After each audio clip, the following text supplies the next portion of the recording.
جی آغا صاحب، بہت بہت شکریہ۔ اس کے بعد ہمارے پاس اگلا سوال دعائے قنوت کے حوالے سے ہے کہ آغا صاحب یہ دعائے قنوت اگر بہت زیادہ ثواب ہے یا کم ثواب ہے، کتنا ثواب ہے دعائے قنوت کو پڑھنے کا؟ پہلا تو یہ بتائیے، اور دوسرا یہ کہ ائمہ طاہرین علیہ السلام سے، کیونکہ میں نے دیگر مساجد میں جا کر نماز پڑھی ہے تو الگ الگ دعا قنوت کے اندر پڑھی جاتی ہے، تو وہ دعائے قنوت کے جو ائمہ طاہرین کے نزدیک سب سے زیادہ معتبر ہو یا ان سے بیان کی گئی ہو، وہ بیان فرمائیے گا۔ جی آغا صاحب۔ دیکھیں جی، ثواب ہے، کتنا ثواب ہے وہ خدا بہتر جانتا ہے۔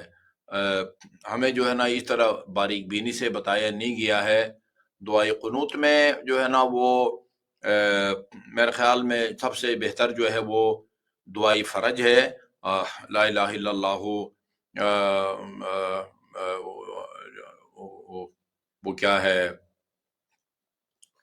وہ دعائے فرج ہے، بہرحال وہ ذہن میں نہیں آ رہا ہے۔ ہاں تو وہ دعائے فرج ہے، یہ دعائے فرج ہے۔ اور لا الہ الا اللہ الحلیم الکریم، لا الہ الا اللہ العلی العظیم، سبحان اللہ، یہ تا آخر۔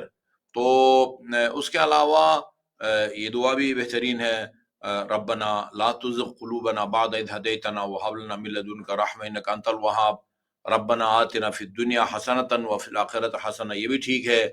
ربنا اغفر لی ولوالدی وللمؤمنین یوم یقوم الحساب، یہ بھی ٹھیک ہے۔ تو جو دعائے فرج ہے وہ بہتر ہے، لا الہ الا اللہ العزیز الحکیم، لا الہ الا اللہ العزیز العلیم، یہ آخر تک، سبحان اللہ رب السماوات السبع ورب الارضین السبع وما فیہن وما بینہن ورب العرش العظیم، یہ دعائے فرج کہلاتی ہے۔ یہ میرے خیال میں زیادہ تاکید کی گئی ہے اس کی۔ جی آغا صاحب، بہت شکریہ۔ اگلا سوال عقیقے کے حوالے سے ہمارے پاس موجود ہے اور پوچھا گیا ہے بعد السلام کہ آغا صاحب یہ بتائیے کہ کیا اگر میں اپنے بیٹے کا عقیقہ کرنا چاہتا ہوں تو بکرا لینا ہی ضروری ہے یا میں بکری بھی لے سکتا ہوں، اور وہ کیا کیا شرائط ہونی چاہیے اس جانور کی، یعنی وہ 2 دانت کا ہو یا 6 دانت کا بھی ہو سکتا ہے، اس کی وضاحت فرمائیے گا۔ دیکھیں جی، ایک تو بکر بکری دونوں جائز ہیں، بکر بکری دونوں کا عقیقہ کر سکتے ہیں۔ اور جہاں مدد کہتے ہیں کہ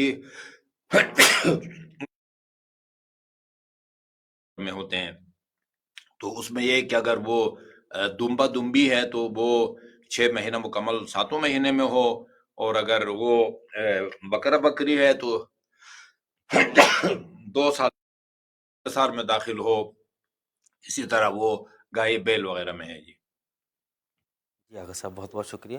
اگلا سوال ہمارے پاس خمس کے حوالے سے ہے اور بعد السلام یہ پوچھا گیا ہے کہ آغا صاحب میں نے اپنے گھر کے اوپر ایک 2 کمرے بنانے کا کام ایک ٹھیکیدار کو دیا تھا، لیکن وہ ٹھیکیدار رشتہ دار بھی ہے اور جاننے والا بھی ہے، تو وہ کہیں مصروف ہے، اور وہ کرتے کرتے کیونکہ میں پورے پیسے اس کو دے چکا تھا اور وہ اپنے کسی دوسرے کام میں پھنسا ہوا ہے، اور وہ پیسے دیے ہوئے تقریباً سال سے زیادہ گزر گیا ہے اور وہ میں نے رقم اس کو دی ہوئی ہے، لیکن میں نے اس کو کمرے بنانے کے لیے اور چھت پر کام کرنے کے لیے وہ رقم دی تھی، وہ کام ابھی تک شروع نہیں ہوا، نہ ہی مال خریدا گیا، اور وہ رقم اس کے پاس ہے اور وہ اسے استعمال کر رہا ہے۔